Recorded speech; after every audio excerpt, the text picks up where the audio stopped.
Hi folks, my name's Carlos Bermudez. I'm the manager of online programming and community development here at Gender Spectrum. Today I'm talking with my colleague Joel. We're going to be discussing the gender support plan that Gender Spectrum has created for your resource. Joel, do you want to go ahead and introduce yourself and then we can talk about what the plan is? Hi, Carlos. Yeah, my name's Joel Baum, and I'm the Senior Director for Professional Development and Family Support Services at Gender Spectrum.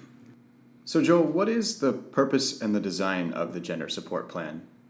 The Gender Support Plan is designed to create a shared understanding between parents, students, and school staff about the students' gender-related needs at school. It's typically co-constructed by a team of individuals who are committed to the students' overall well-being and is broken into a number of different components that will comprise the students' day-to-day life at the school. So in creating the plan, there's some critical principles to keep in mind.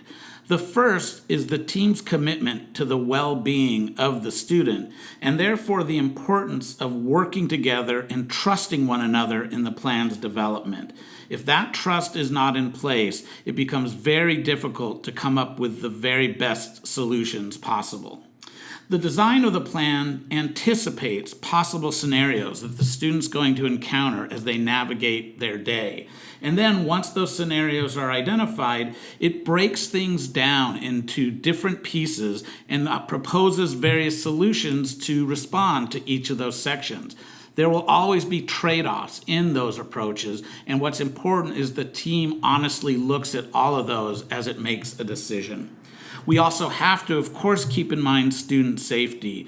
At the end of the day, there may be needs that the student is asking to have filled, but they may not be safe for the student. That said, we also have to make sure that when we're talking about the student's safety, we're thinking about all aspects of their safety, including their emotional well-being and the ability for them to put themselves in situations that are going to affirm who they are, even if there might be concerns that the team expresses about their choices. It also is designed to anticipate what might happen if things don't go according to plan. And by having a team working together, it establishes an expectation that if things aren't going the way anyone on the team expects, you simply get back together and refine the plan. The other thing that's really important to recognize is that this process is unique for every student. So really the plan will be different for every child, but one thing that is in common is that it's designed to create conditions that'll be positive for the child, but we can't guarantee those. But by having a plan that anticipates different situations, it really accounts for most of what a student will encounter. And then lastly, many people assume that things might be terrible and they hope for things to be okay. And what the plan can often be helpful in establishing is not just things being okay, but in fact being transformative. The fact that the student sees how the school is supporting them, the fact that the community is supportive of the student can be really affirming for the student and go a long way towards helping them not only feel okay, but to be successful at school. So Joel, you mentioned the gender support team. Can you talk about that in more detail? What exactly is the gender support team? The gender support team is the group of individuals who are essentially taking responsibility for the student's experience at school. So, of course, that's going to involve the student in most cases, although for younger students, it would be the parents acting in their best interest. It will be members of the school staff, typically the principal or someone who has authority on campus. It might include the school counselors who work with the student. It might include key staff members like a teacher the student works with. It might include any other adult on campus who the student is particularly close with. It also might include outside providers like a mental health person or even in some cases a pastoral care person who has a really close relationship and can talk about the student's needs. An important part of the creation of the team is the degree to which the parents will be involved because, of course, ideally, parents are right there advocating for their child and supporting them, but we know in some cases that's not how it works, and that kids are asserting their authentic gender even in the face of lack of support. In those cases, the team will have to be very careful about the degree to which they protect the student's privacy in relationship to the student's caregivers, because in some cases, if the student doesn't have an open relationship with the family, with their parents, it can be unsafe for them to have that support that's being provided revealed. And so the team does need to determine the extent to which the parents are involved and supportive of the student. As I'm listening to you talk about the gender support plan, I'm wondering how exactly do issues like privacy, disclosure, and confidentiality come into play? So it turns out that the degree of privacy that the student wishes to maintain at school is the number one factor that will determine the plan's development and implementation. There are, of course, varying degrees of privacy the student might assert. It may be that literally only one person at school or in the school system will be aware, someone at a district office or perhaps the head of school or principal. It may be that they're going to have the various adults on campus who will work with the student be knowledgeable about their gender, but no one else will be. Or perhaps all of the adults will be as a general way for supporting the student. The student may have some peers who are aware of their gender and that they're open with, but are not interested in having everyone know. And it also may be that the student is completely out about their gender and is open with everyone about their status, and perhaps even insistent upon asserting their transgender status with peers. It's also important to recognize that absolute privacy may not even be an option. If the student is attending school in the community in which they've grown up, others will have known them previously and therefore will have knowledge of their gender from when they were younger. That said, if there is an option for privacy, what are some of the advantages for maintaining privacy? Well, one is that the student often just wants to be known as another student and not the student with a particular gender. It's also important to recognize that for many kids, it's no one else's business and they wish to just keep this private. One of the advantages of maintaining privacy is there's no need to endure a public sharing of this very personal information. And lastly, maintaining privacy, if it is an option, can lead to reduced levels of harassment or mistreatment. If no one is aware of the student's gender, then they can't become a target. So what then are some of the advantages of being more public? Well, first of all, in asserting one's identity in a public way, it's an affirmation of who they are and an opportunity for them to take pride in that knowledge of self. It's also a positive experience because they don't have to worry about their privacy being compromised and constantly thinking about when will the other shoe drop. And finally, once an individual is public about their gender, we frequently see those around them, adults and peers alike, being powerfully affirming of the experience, and the student is often celebrated for their courage. Either way, there are trade-offs that need to be considered. So then, how is a family and a student to decide what level of privacy they wish to have? Well, as we said earlier, it may not even be a choice. But if privacy is an option, then it's important to recognize that you can't unshare information you share. So if you're not sure about what you want to share, we encourage you to err on the side of not disclosing information until you're absolutely ready. It's also helpful to work with organizations like Gender Spectrum or other parents to get insights into various pros and cons for the decision around privacy that you wish to make. The school's role in all of this is also critical because regardless of the level of privacy, there will be implications for the school.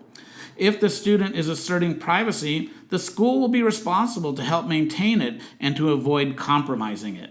If the student is more public about their gender, then the school is responsible to ensure the student's safety and respect is maintained. They do not abdicate their responsibility for the student's safety and well-being if they choose to be completely open about their gender.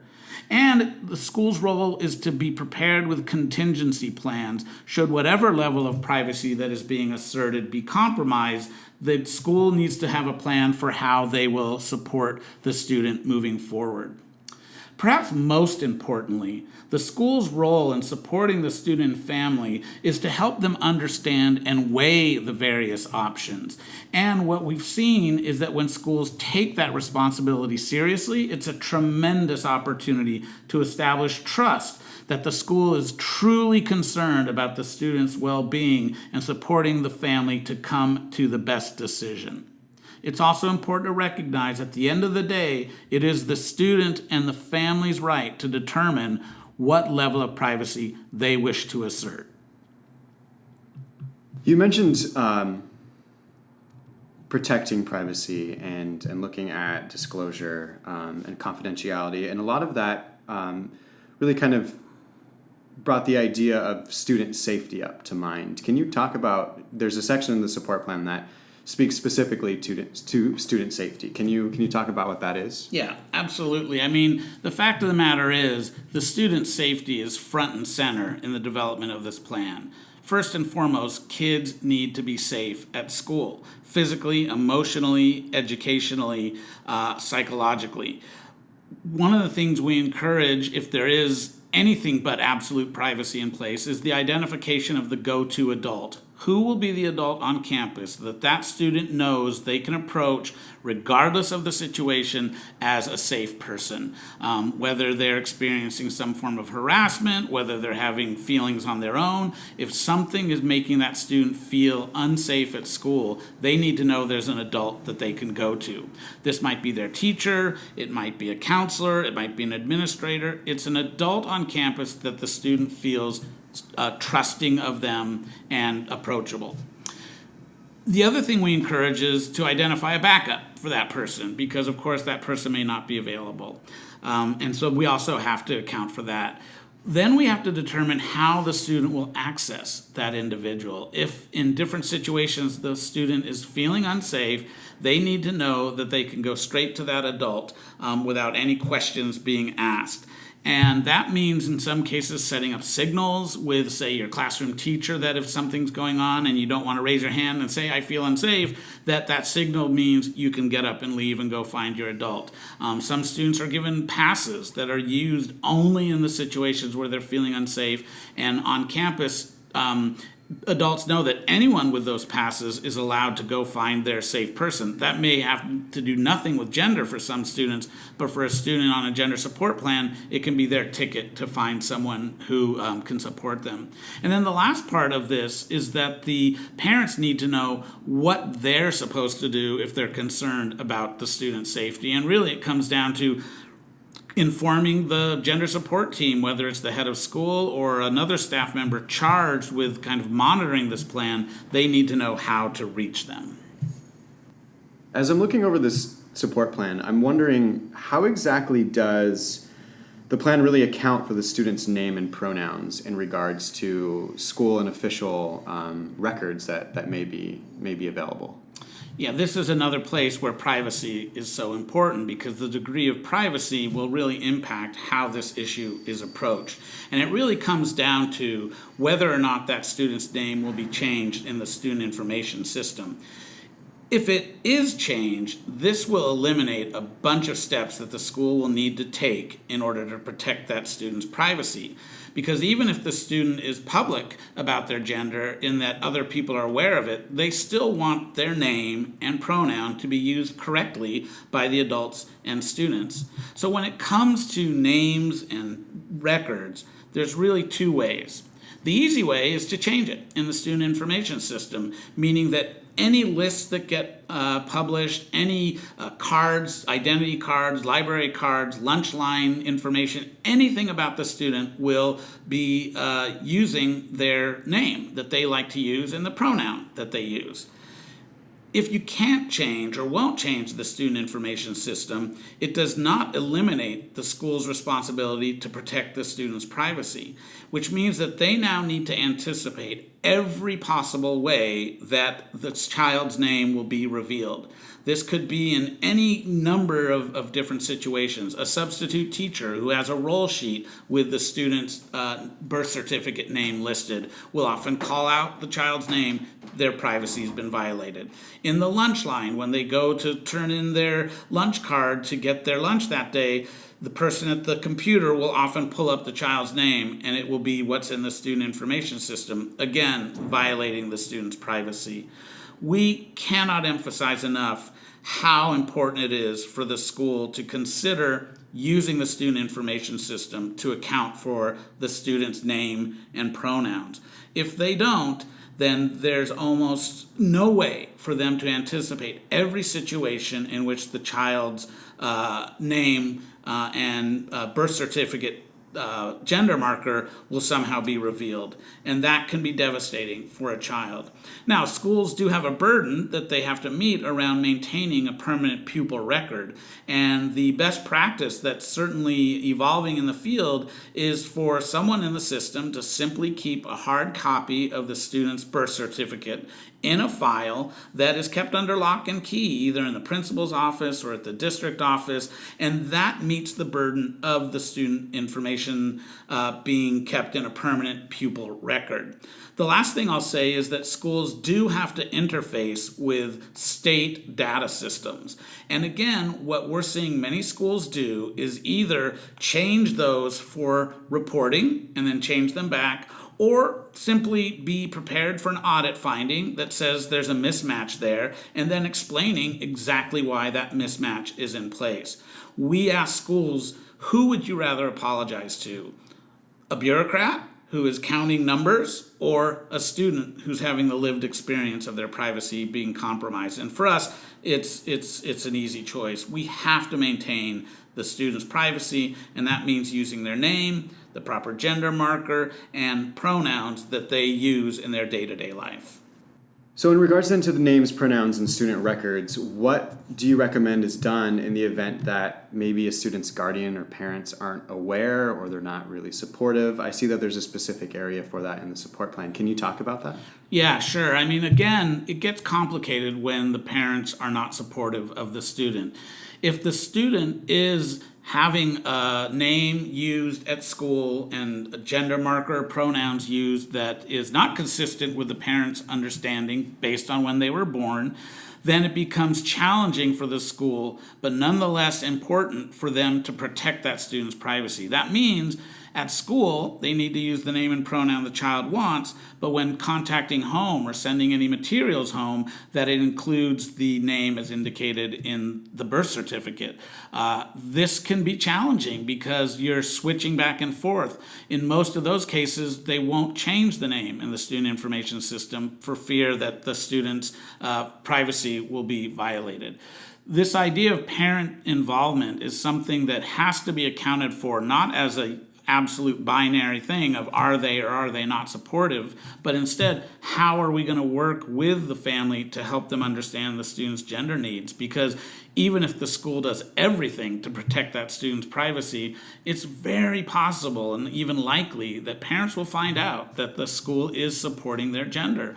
All it takes is another student or even another student's family to mention that the child is being referred to in a particular way for those parents to find out. And we encourage the school to think about different strategies for helping parents understand their child's gender needs and why they're supporting it in the way that they are.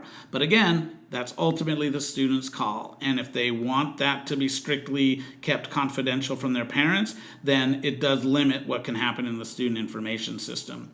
The other question that comes up is, so what happens when people make mistakes, either with pronouns or names? And really, these fall into a couple of categories. On the one hand, people make honest mistakes. They might say she, I mean he, in which case they've slipped up, they've known the student previously, and they use the wrong gender, and they quickly correct themselves. The other situation is when someone is intentionally using a student's incorrect name or pronouns, and that's a very different thing altogether. That's then about harassment and discrimination. If someone is refusing to use a student's name or pronoun, we believe that creates a hostile learning environment for that student. And even if a student uses the proper one, but does it in a cruel way, so for instance saying, oh, well, he is over there, or yeah, that person is named Johnny, but they're doing it in a mocking way, that also is violating that student's sense of safety and right to access their education. So what we're really talking about here is intent. If someone intends to use the right name or pronoun and slips up, that's okay, and they correct themselves and move on and hopefully work on that. If someone is in their communication with or about the student not doing it in a way that's kind, then that's not okay, and they might even use the right name but do it in a mean way. So let's talk about facilities. This is something that you see a lot in the daily news, in newspapers, headlines on whatever news channel it is you're watching, in legislation. It's something that everyone's talking about. How does that play into the gender support plan? So first of all, remember, the gender support plan is designed to establish shared agreement about what will happen and understanding about why that's important. Ideally, the child will be allowed to say where they wish to go and what facilities they wish to access, and that will be granted. This will either be the space consistent with their gender identity or a private space, but it's their choice. However, what if the school is unwilling or unable to meet that request? Well, to us, this is why the gender support team is so critical. In the spirit of trust and support for that student's well-being, our hope is that the parents and student will be able to convey to the school just how important this is, why it's so important, and the impact of not allowing the student to use the spaces they request will cause problems for them, the difficulties that it will create. We also hope that in that spirit, the school might be willing to investigate options for, in fact, allowing the student to use the spaces they wish, such as talking to other schools or working with Gender Spectrum about how they might communicate and come to that decision. It may also be that the response will be that it's beyond their control, that while the school wants to support the child, they don't have permission to do so. Then as a team, you can decide together, how might we impact and change that idea? How might we work together and push on the limitations that are being placed on the use of facilities? If the answer is still no, if the school is just unwilling, then it really becomes up to the family to decide how they wish to proceed in asserting their students' rights around this subject. In some cases, parents and students are willing to just forget it and use a private space. Unfortunately, that creates a pretty unhappy situation for the student, but in some cases, that's what they'll accept. In others, they'll choose to take action, such as approaching an attorney or going above the school's head to the larger system to see if they can, in fact, have their right honored. This is one of those areas where the total understanding of the student is critical, and where if that isn't in place, the trust established in the team can be damaged, if not destroyed. All right, so what about extracurricular activities? How does that play into the overall gender support plan? Many students don't just go to school. They also participate in after-school activities like sports teams or theater programs or social clubs or something else the school is sponsoring. Really, the same issues apply, and hopefully the practices being used during the day will continue to be used in that school-sponsored activity. What could be more challenging is if the student's involved in an after-school program, in which case it's often being run by a separate organization. Really, either a separate gender support team meeting needs to take place with that organization, or someone on the site needs to communicate with that after-school program the need to honor the support plan that's already in place. But it's definitely something that has to be considered in trying to create an overall successful day for the student. And is there any other considerations then with the gender support plan? Yeah, there are a number of other things that need to be considered as the plan is being completed. One is, are there any specific social dynamics in place with this particular student and other students, or with this family and other families? How are those going to be accounted for so that we are not having the plan's goals undermined by those social dynamics? If the student has siblings at the school, we have to make sure we're accounting for the siblings' needs as the student's gender is being supported. Does the school have a dress code, and how will that be handled? Are there specific lessons or activities such as sex ed units or swim units in which the student's gender needs to be anticipated and situations might arise? The last thing to decide is, how is this plan going to live? In other words, how will it be monitored? How will it be altered if necessary? What will be the process for the team to continually be in communication about what's unfolding for the child? Gender support plans are a wonderful way to establish that shared understanding of how a school is going to support a student around their gender needs, and their use has proven to make a huge difference in the lives of students, families, and schools throughout the country. All right, folks, that was my conversation with Joel, our Senior Director, regarding the gender support plan here at Gender Spectrum. If you have any comments or questions, please feel free to reach out to us. Keep an eye out for future programming and different discussions that we'll be having in the future.